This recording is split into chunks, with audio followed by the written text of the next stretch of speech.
네, 주님을 아는 것이 우리의 힘입니다. 한 주간도 평안하셨습니까? 오늘은 D.A. 카슨의 힘써 하나님을 알자 중에서 제11장 하나님은 죄인을 의롭다고 선언하신다 하는 주제를 함께 살펴보겠습니다. 이 책은 하나님에 대한 14가지 진술을 담고 있습니다. 각 장에서 성경의 한두 본문에 초점을 맞춰 내용을 설명한 다음에 그것이 전체 문맥과 어떻게 연결되는지, 그리고 예수님 안에서 어떻게 한데 모이는지를 보여주는 책입니다. 제11장은 로마서 3장을 배경으로 하나님은 죄인을 의롭다고 선언하신다는 내용을 우리에게 소개합니다. 살인죄를 저지르고 피고석에 서 있는 어떤 사람이 이렇게 말한다고 생각해 보십시오. 배심원단 여러분, 저는 자비나 용서를 구하는 게 아니라 정의를 원합니다. 저는 무죄 방면을 요구합니다. 제가 살인을 저지른 것은 사실이지만 유죄는 아닙니다. 배심원단 여러분, 제가 했던 온갖 선행을 고려해 주셔야 합니다. 저는 그것을 정상 참작 사유가 아니라 처벌을 면하게 해줘야 할 근거로 제시합니다. 저의 선함은 제가 저지른 범죄를 압도하고도 남습니다. 제 선행을 볼 때 무죄 판결이 불가피합니다. 정의가 시행되기 위해서는 여러분이 저를 무죄로 판결해야 합니다. 여러분이 배심원단 중에 한 명이라면 이런 얘기에 대해서 어떻게 반응하시겠습니까? 이것은 하나님의 법정은 물론 현대의 재판정에서도 통하지 않을 주장입니다. 이는 가장 엉성한 형태의 자기 정당화이기 때문입니다. 하지만 우리는 하나님 앞에서 이런 주장을 내세우고 싶어 합니다. 자기 정당화로는 해결할 수 없는 인간의 죄된 현실, 성경의 해결책은 무엇일까요? 참으로 거룩하신 하나님, 우리의 선행으로 악행을 무마할 수 없다고 보시는 하나님은 이런 상황에 대해 뭐라고 말씀하실까요? 하나님은 선행이 악행을 보상해 주는 것처럼 가장하지 않으십니다. 다만 죄인을 의롭다고 선언하시면서도 그분의 고결함을 보존하실 길을 발견하셨습니다. 하나님은 자기 정당화가 아니라 창조주시며 심판자이신 그분으로부터 나오는 칭의, 다시 말해서 우리를 의롭게 여기심을 허락하실 길을 발견하신 것입니다. 우리는 로마서 3장 21절에서 26절에 초점을 맞추려고 하는데요. 500년 전에 살았던 종교개혁자 마르틴 루터는 이 단락을 로마서의 중심, 아니 성경 전체의 중심이라고 말했습니다. 로마서 1장 18절에서 3장 26절의 내용을 보면 의인 없나니 하나도 없다라고 바울사도는 분명하게 주장합니다. 아브라함의 자손으로 모세 언약에 속하고 하나님의 많은 계시를 받은 유대인이든 그 혈통과 관계없는 이방인이든 하나님 앞에서는 예외 없이 모두 유죄임을 보여줍니다. 우리는 창조의 선함과 하나님의 영광을 부분적으로 반영할 엄청난 잠재력을 지녔지만 부패하고 부정하고 왜곡되고 무엇보다 자기 중심적입니다. 악의 핵심은 하나님을 하나님으로 인정하지 않고 우상을 섬겨 그분과의 관계를 깨뜨리는 일입니다. 이는 창조질서의 아름다움과 선함을 파괴하는 결과를 낳습니다. 모든 악의 핵심은 아우슈비츠가 아닙니다. 물론 아우슈비츠는 상상을 넘어서는 악이지만 모든 악의 핵심은 무엇보다 인간, 당신과 내가 우리 뜻대로 살아가고 싶어하고 우리를 만드신 하나님을 부인하는 일입니다. 이 문제는 악행보다 선행을 더 많이 해서 해결할 수 있는 문제가 아닙니다. 앞서 바울은 의로우신 하나님 앞에서 얼마나 많은 죄와 배은망덕, 우상숭배, 죄가 존재하고 있는지를 보여주었습니다. 그렇다면 우리가 하나님께 의롭다함을 받을 방법은 무엇일까요? 로마서 3장 21절에서 26절 사이에 바울사도는 하나님의 의와 관련된 4가지 사실을 우리에게 보여줍니다. 그 첫째는 구약성경과 관련된 하나님의 의가 나타났다는 것입니다. 21절에 이제는 율법 외에 한 의가 나타났으니 율법과 선지자들에게 증거를 받은 것이다, 이렇게 말씀합니다. 시대를 초월하는 하나님의 의, 그분의 성품, 그분의 완전한 의가 이제 희생제사 제도와 제사장 제도 등을 갖춘 옛 율법 언약의 틀과 별개로 나타났습니다. 구약성경을 주의 깊게 읽고 그 말씀에 귀를 기울이면 모세가 전해준 율법 언약이 이를 예견하고 있었음을 알게 될 것이라는 뜻입니다. 로마서 3장 21절에서 26절이 보여주는 하나님의 의에 대한 두 번째 사실은 하나님의 의는 믿음으로 얻을 수 있다는 것입니다. 우리 모두 하나님 앞에서 죄인입니다. 하지만 이제 우리의 필요를 채우시는 하나님, 그분이 주시는 의가 있습니다. 이것이 우리의 의가 될 수 있습니다. 이 의는 예수 그리스도를 믿음으로 말미암아 모든 믿는 자에게 미치는 것이고 유대인이든 이방인이든 간에 차별이 없습니다. 모든 사람이 죄를 범하였기 때문입니다. 옛 언약과 별도로 하나님이 주시는 이 의는 예수 그리스도를 믿음으로써 주어집니다. 필요한 사람이라면 누구든 이 은혜를 받을 수 있고 모든 사람은 이 은혜가 필요합니다. 마지막 날에 하나님의 보좌 주위에는 전 세계의 모든 민족이 모일 것입니다. 왜냐하면 모든 사람이 죄를 범했고 하나님의 영광에 이르지 못하는 상황에서 그분이 새 언약을 주셨고 우리에게 절실히 필요한 의를 모든 믿는 자에게 허락하셨기 때문입니다. 로마서 3장이 보여주는 하나님의 의에 대한 세 번째 사실은 하나님의 의는 예수를 화목제물로 허락하신다는 것입니다. 여기서는 두 가지 신학적인 용어를 이해해야 합니다. 그 첫 번째 용어가 구속입니다. 이 구속이라는 단어는 이제는 일상에서는 잘 사용하지 않는 단어가 되었지만 한두 세대 전만 해도 상거래에서 사용되었던 단어입니다. 전당포에다가 오래된 시계를 맡기면 약간의 돈을 받을 수 있었는데 몇 주 후에 돈이 생겨 전당포에 맡긴 시계를 도로 찾을 때 그때 쓰는 단어가 구속, redeem이라고 하는 단어입니다. 돈을 주고 시계를 되사서 해방시키는 것을 말하는 것이죠.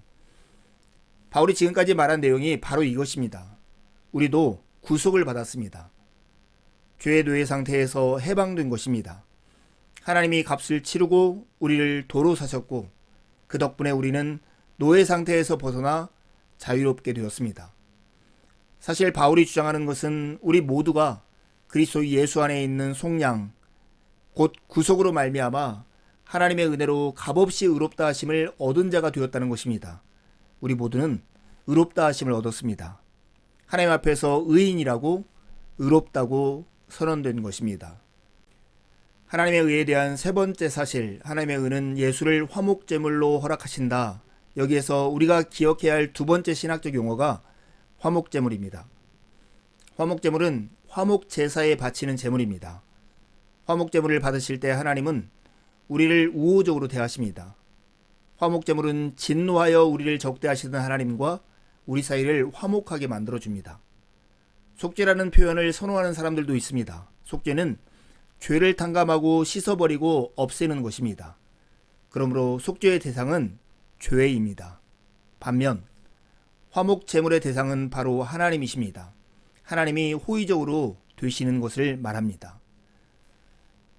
이교도들이 그들의 신들에게 희생 제물을 바치던 1세기의 제사 목적은 주로 신들과 우호적으로 지내기 위함이었습니다.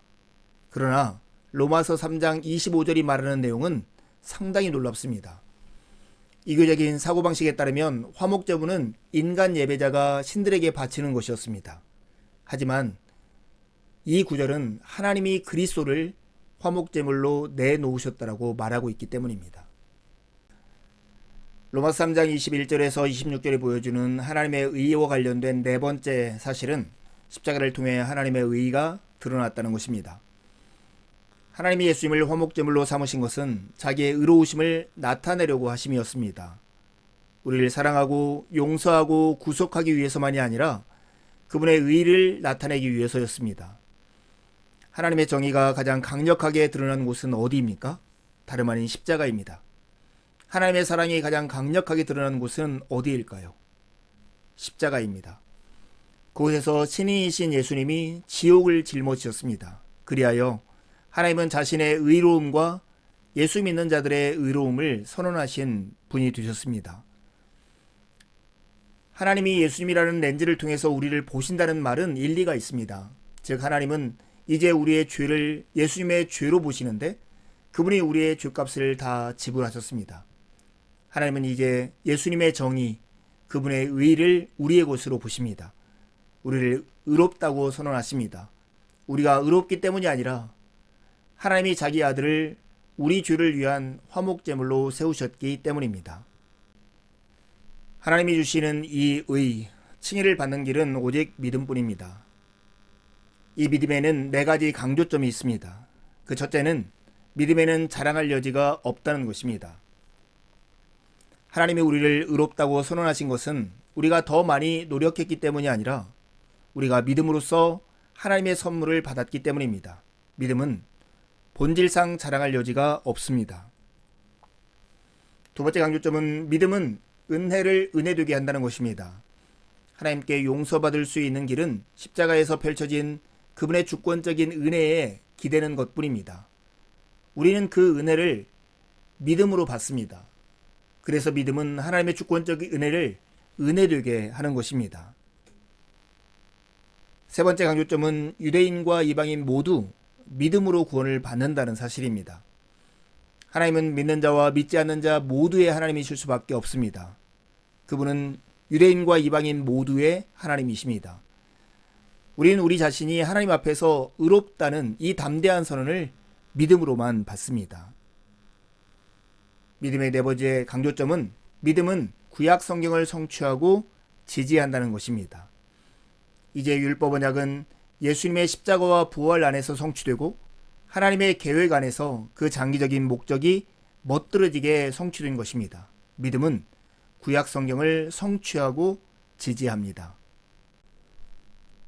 로마서 3장의 핵심 용어는 믿음 또는 믿는 것입니다. 하지만 둘 다 오해하기 쉬운 단어이기도 합니다. 오늘날 믿음의 의미는 다음 두 가지 중 하나이기 십상인데 바울은 이런 의미로 믿음을 사용한 적이 없습니다. 믿음에 대한 오해 첫 번째는 믿음을 종교의 동의어로 사용한다는 것입니다. 우리는 너는 너의 믿음이 있고 나는 내 믿음이 있고 너는 너의 종교가 있고 나는 내 종교가 있다 라고 흔히 말합니다. 이런 종류에서 믿음은 종교의 동의어입니다.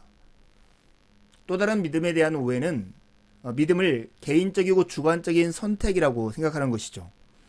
오늘날 누군가에게 예수 그리스도를 믿어야 합니다 라고 말하면 맹목적인 도약을 권하는 것처럼 들립니다. 성경에서도 믿음이 다양한 방식으로 쓰이지만 이런 식으로 쓰인 적은 한 번도 없습니다. 바울은 이런 의미로 믿음을 사용한 적이 없는 것이죠. 바울이 로마서 3장에서 믿음을 가지라고 말하는 것은 하나님이 아들을 십자가에 달리게 하심으로써 무엇을 이루셨는지 아는 능력을 하나님께 받으라는 뜻입니다. 예수님은 십자가에 달리심으로써 하나님과 우리를 화해시키시고 하나님의 정당한 분노를 진정시키시고 사랑을 보여주시고 그리스도 예수의 의를 우리의 의로 우리의 죄를 그분의 죄로 여겨주셨습니다. 그로 말미암아 의롭지 않은 우리를 의롭다고 말씀해 주셨습니다. 그런 예수님이시기에 우리는 그분을 능히 신뢰할 수 있는 것입니다. 성경에서는 믿음의 대상, 무엇이나 누구를 믿는지를 분명히 하는 것이 대단히 중요합니다. 큰 믿음으로 작은 하나님을 믿는 것보다 크신 하나님을 작은 믿음으로 믿는 것이 훨씬 더 크고 중요하다는 것을 기억해야 합니다. 이제 두 가지 질문하고 마치려 합니다.